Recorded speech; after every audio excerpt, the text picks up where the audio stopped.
Turn your radio down, turn your radio down. Once again, you're kicking it with the Kickback Crew. It's on. It's your boy Rob J. Reading that Rob. It's your boy Big Meat. F Council. Go Astros. Go Texans. And it's the beautiful Anika LeBlanc. I want to thank Cherie for sitting in for me last week. I appreciate it, girl. And we have to go to bingo again. And that's all cool. And we can't forget our girl Dallas, baby. We miss you. We'll see you week after next. She wasn't able to make it today, but we miss you, baby. Dallas, we got love for you, D. And I'm entrepreneur Rico King, filmmaker, Black King Entertainment, Forever Legend Films. Welcome. He is one of our special guests tonight that we'll be talking a little bit more in depth regarding the documentary Tears in the Bayou. I know you guys have seen Demetrius and I publicize that documentary here recently, so we'll talk more about that a little later. We're going to start off talking about this mass killing, this Vegas thing. Gun violence is out of control nowadays. I mean, it's the gun violence. I don't know where to start. What can we start with this Vegas thing, man? The Vegas thing was just heartbreaking, man. For those that don't know, they had a gentleman. I can't remember his name. You remember his name? I remember his name. An older gentleman that killed about 58 people, injured about 500 during a country and western festival in Las Vegas within a week. And it's a terrible situation. I don't know.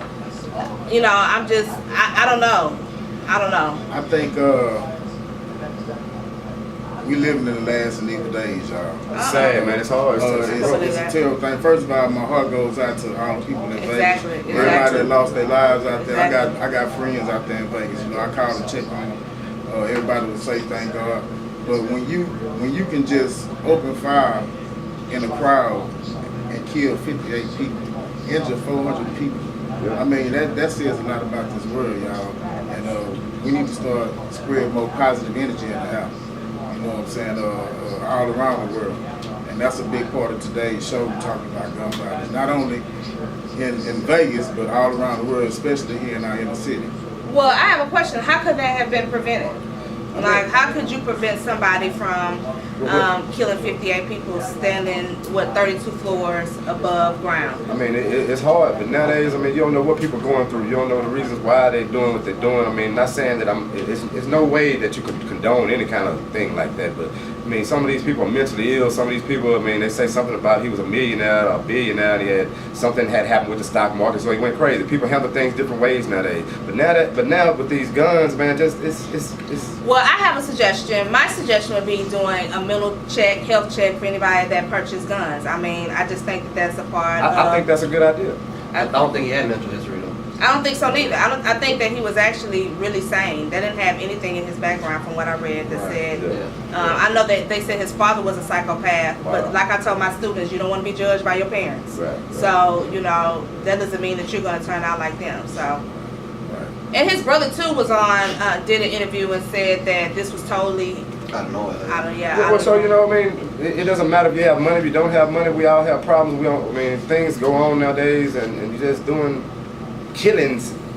People's lives have been affected. I mean, moms are losing sons. I mean, you know, it's sad out here, man. I mean, and let's show unity, man. Well, I do think that some type of security is going to be put in place with hotels now. I definitely think that because they don't have any type of form of security at all. Well, he knew what he was doing.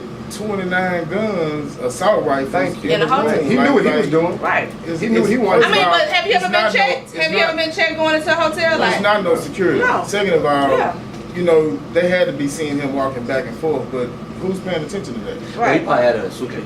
Right, or you could go through side doors. Come on now, y'all know the hotel game, know that brand new. You can go through back doors, you can go through the side doors. A lot of people that sell guns, drugs, go into the hotel rooms and do it.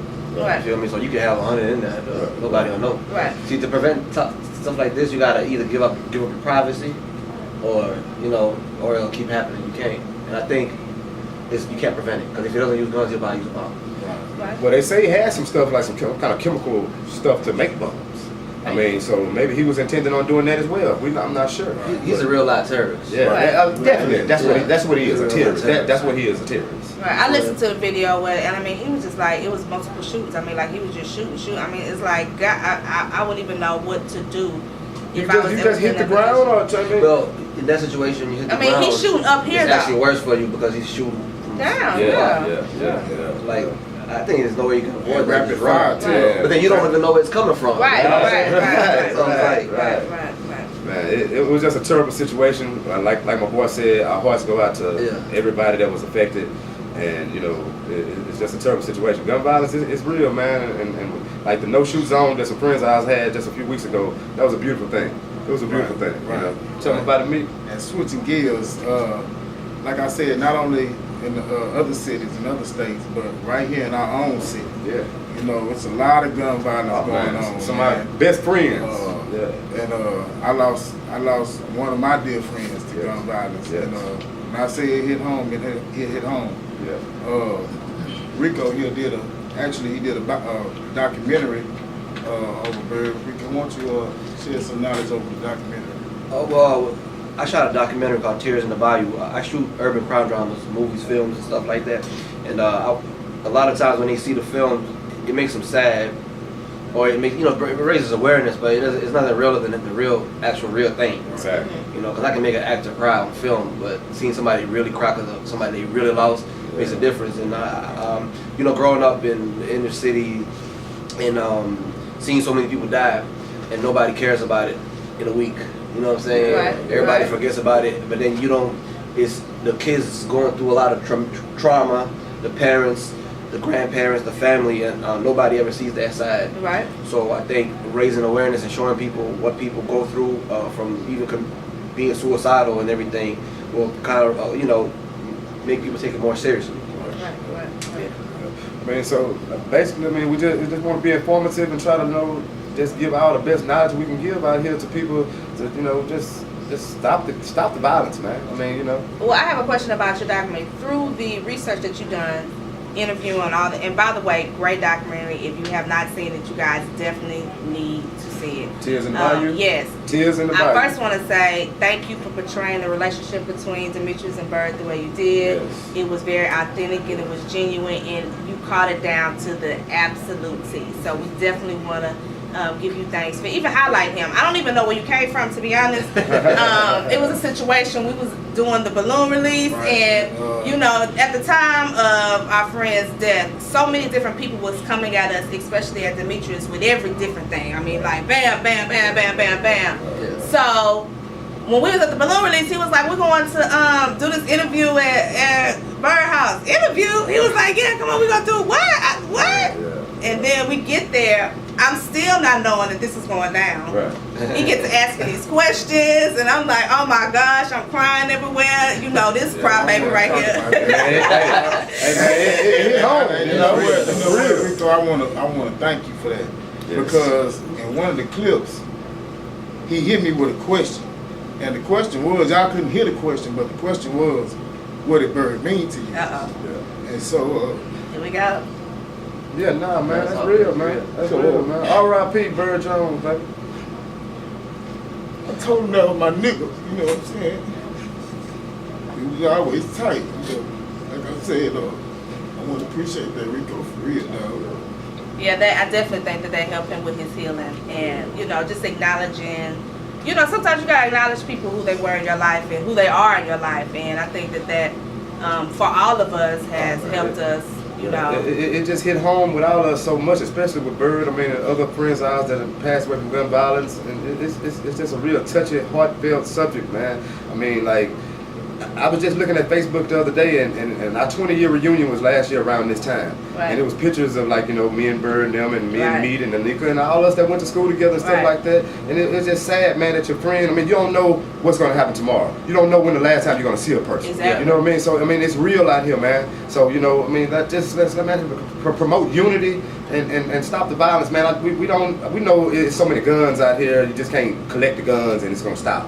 But I mean, we just want to be informative, man, and just try to, like she said, man, do mental health checks or something before these people get guns. I don't know, man. We got to come up with something, man. Well, I think that More love out here, man. Yeah, a lot man. more love. But I also think that your documentary, the avenue that you went through with exposing the victims' families and what they go through, can shed light to people, and hopefully prevent them from doing something, gun violence. Yeah. Because you don't get to see that. You don't get to see the what, you know, the aftermath of somebody's death, and you know how hard it is to deal with it, because it has been extremely hard for us all. Yes. You know, I can honestly say for like the first 2 or 3 months, me and Demetrius could not get on the phone without crying. Like, we would just, as soon as we hear each other's voice, we'll just start crying. Like, you don't get that authentic The man kept it real and said something real when he said that you might forget about it in a week or two. Right.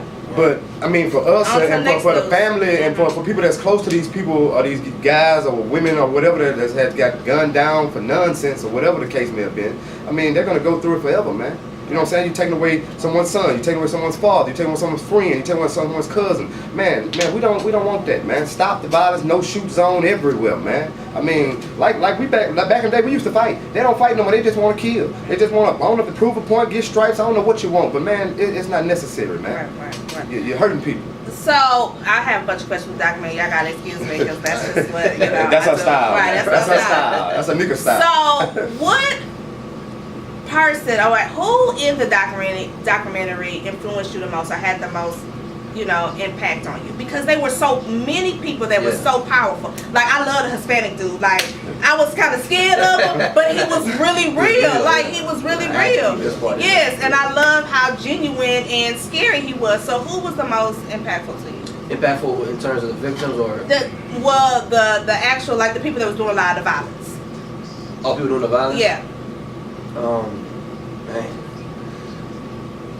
it's a tough question. The most impactful. I mean, I can't lie to some of the Hispanic guys. They really shocked me. I had messaged them, hey, y'all sure y'all want me to put this in there? Right. And Because they was cool with it. They was cool with Right. it. You know, because I They guess were they wanted real. to show people like this is real life.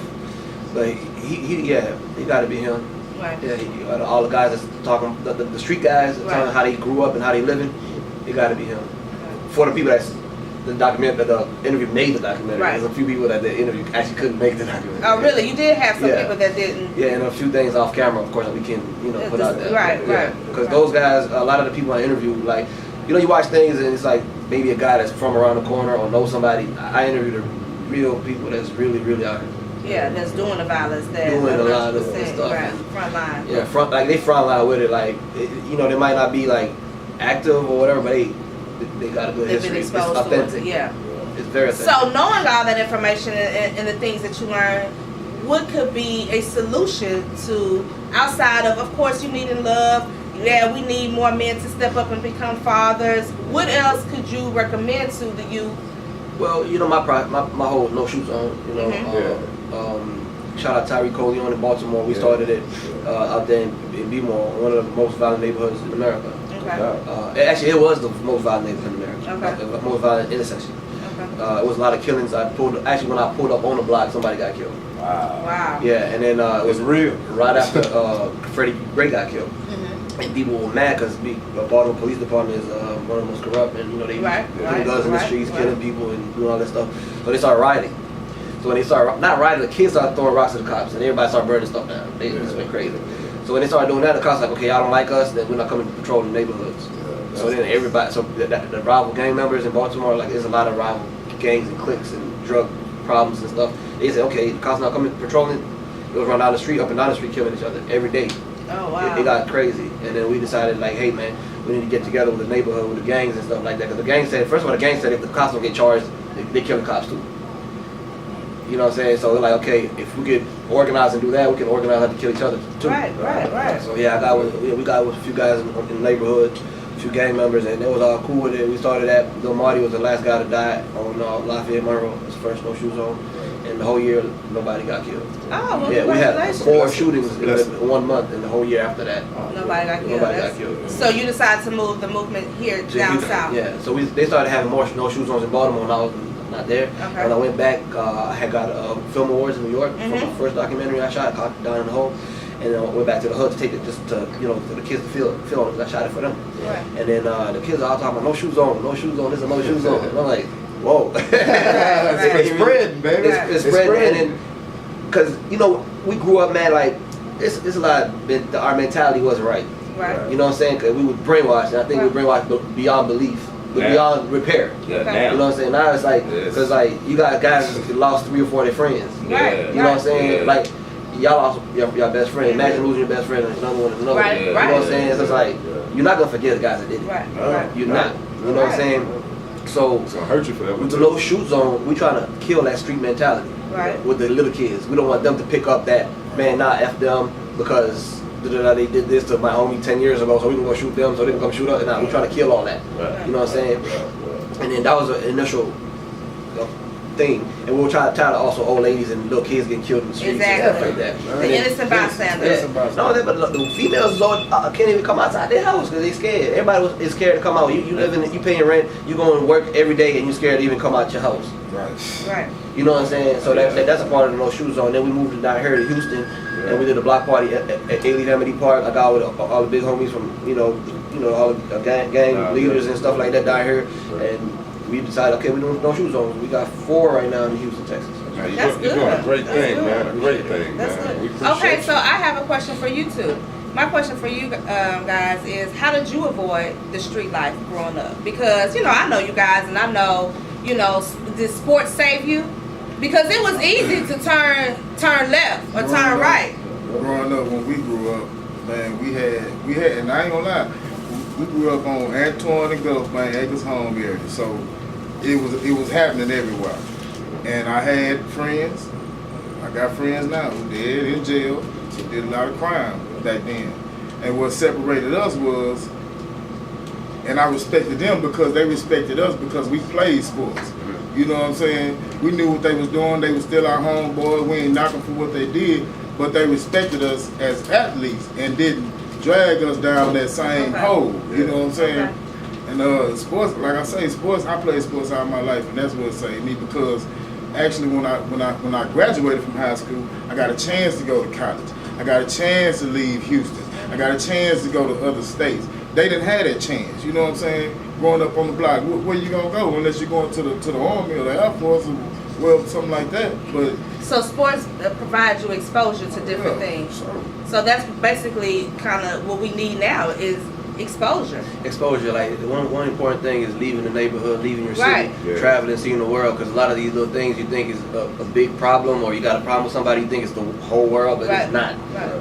When you in somewhere having vacation, having fun, you don't think about that. Right. And you was about to risk your whole freedom just over something that's not gonna. Right. 10 years ago, you remember who you had a problem with or who you was jealous of? Not at all. I mean, that's so far. I do remember one person. Don't come around here. That's just silent, cause that's just silent because it do clear your mind. You forget. You don't about it. remember 5 years ago. Right, that's true. That's But true. another thing though, And back it's in the senseless, day, something 20 that years kills ago, them. I graduated in 1996. 20 years ago, we didn't have gangs. If you was in the gang, you went to jail and you learned that shit in jail, Right. and you came out banging. Yeah. You wasn't claiming no colors and stuff. We had hoods. Yeah. You know what I'm saying? So we was always clicked up when we go to the club, but everybody knew everybody. Nowadays, you have gangs. You have little boys and young men who are making their own gangs. You know, it's outside of Lawz. It's all that stuff is wannabe things. They all Right. wannabe. Right. Right. And that's why I want to tell them the real. Like sometimes like, oh no, I'm not scared to tell somebody you're a wannabe. You watch this on TV, you saw a guy in California, you listen to Lil Wayne, and now you're a gang And they're not member. even. They're not even who they say they are. That's why you try so hard to be a gang member. You don't even know what the gang is about. Right. You know what I'm saying? That is a problem. And when you got a wannabe, you got somebody want to prove themselves all day because they're not who they say they are. And to go do something to prove themselves. Yeah. You know what I'm saying? To go kill And somebody. that's a big problem because to try to get initiated or try to be a part of whatever that organization which is. out there in that land Yeah. and they really get to see, Yeah. they go by neighborhoods. They don't care about other states. Right. I hear you. Yeah. Yeah. Cali, California, LA, Yeah. they only care about LA. Yeah. You crippin' and anywhere in the world, whatever, or you bloody or whatever, gang Say, bang. man, well, we care about everybody, man. We appreciate you coming on the show, man. It's been real. It was a touchy subject, but we appreciate everything that you're doing out here, man. And Bottom line is, man, we need more positive energy in the atmosphere, man. And love. Bring back the love. And Peace and love. quit man. running and trying to be a part of something. Be a part of something positive. Positive. You know, I mean, it's plenty of positive things to be a part I of. tell them like this: do your history for your own gang. Yeah, How it started. yeah, It was right. protecting the neighborhoods. Exactly. It was, building togetherness to progress in the neighborhood. Right. You know what I'm saying? destroy or act bad. It wasn't no gang started like that. Well, and I just want to give a shout out to my mother because I wasn't exposed to that type of life at all. Like, she just didn't. That's not my reality. You know, friends getting killed. That's not my reality. That doesn't happen to me. People get old and die, but my reality isn't gun violence. You know, until my friend was killed, you know, and then it makes me it makes you serious. Yes, it makes you home. But we do want to say congratulations for winning an award. You won an award in New York with Tears in the Bayou. So that's great. What do you plan for this documentary? What are your goals? Well, I plan to just show everybody what goes on. You know, I plan to show everybody's story. You know, with me, it's more about like healing for the people. Right. More than anything. Right. And I mean, wherever it goes, it goes. Right. But as long as everybody sees the stories, so they can get attention, like Calandra Camp and you know, Right. Bird represent for the dead homies and stuff like that. Right. That's my goal, to make it international. That's it. We appreciate you being informative, man. And that's all the Kickback crew ever want to do is be informative. We're gonna be on here not this Sunday, but the next Sunday. Y'all holler at us, the Kickback crew. Y'all know how we do. Hey, Rico, we appreciate you, man. Anika, the beautiful Anika, she cold. Y'all know how that go. Big Meter Chris, the real Big Meat, not an imitator. Why it gotta be over though right now? Hey, and D, we ready for it to be over? Oh, I'm sorry. They got some more to talk about. Let me be quiet. I'm sorry. This is a podcast. This is a podcast. Let me kick back. Cut my show off. Like I didn't come last week, so now I want to stay here a little bit longer. Y'all know how Anika. Why we can't talk about child support right now? Hey, we talked about child support. We talked about child support last week. I got my own opinions about child support right now. Well, we don't want to talk about that no more. You should have been face your damn. Don't just cut the bug. Hey man, R.I.P. to my boy Bird Jones, Nah, Eddie Wise, all the fallen soldiers out here, man. We miss y'all, man. Hey man, it's real out here, man. And Rico, man, he's doing a beautiful thing out here, man. Stop the violence, man. Stop the violence. No shoes on. Stop the violence. Tears in the Bayou. Kickback crew. We'll holler. Go see the documentary. Already.